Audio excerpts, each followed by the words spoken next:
Meron na naman tayong dalang cooler. Siyempre pag may cooler, panibago na naman tayong trip. Dito nga nagpunta kami ng dagat. Nagdala na rin kami ng pangawil. Tapos sa padaan pa kami dito sa lumulutang na salbabida. At maya maya lang nagutom na nga kami. Buti na nga lang may baon kami na aming paborito. Ito nga pala yung pako. Napakasarap talaga nito. Si Tonton, si Joaquin, si Jero ay nakakita daw ng BF. Tataka ako, ano ba yung BF? Butterfly lang pala. Butterfly pa kayo. BF pa. Tubi lang yan sa amin nung araw. Wala nga kami nakuha na kahit ano. Nagpasya na lang kami bumalik at mangulit. Dito nga napagtripan namin ng aming kapatid. Magpapagawa nga kami ng parol design sa kuko. Gumagawa po siya ng parol design sa kuko.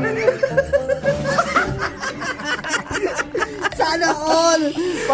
Parabis na December. Sana naman may namamigay. Star lang Pasko. Dahil di nga kami matahimik sa buhay namin, bumalik kami sa dagat para manghilaw. At may nakilala nga kami rito. Itong mga dalaginding na dalawa na to, yung trip nila ay trip din namin. Ito nga nila makahuli ng mga alimasan at ang gagamitin, ilaw lang at pangangapa. Ito nga pala yung huli ng pinsan ko. Napakalaking tilapia. Tapos nasundan pa ng samaral na malaki. Tapos nakakuha nga rin sila dito ng uod ng dagat. Sa probinsya, mahal yan.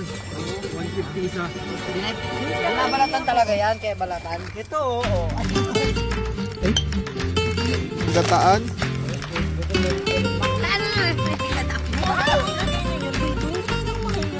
Puro ulo.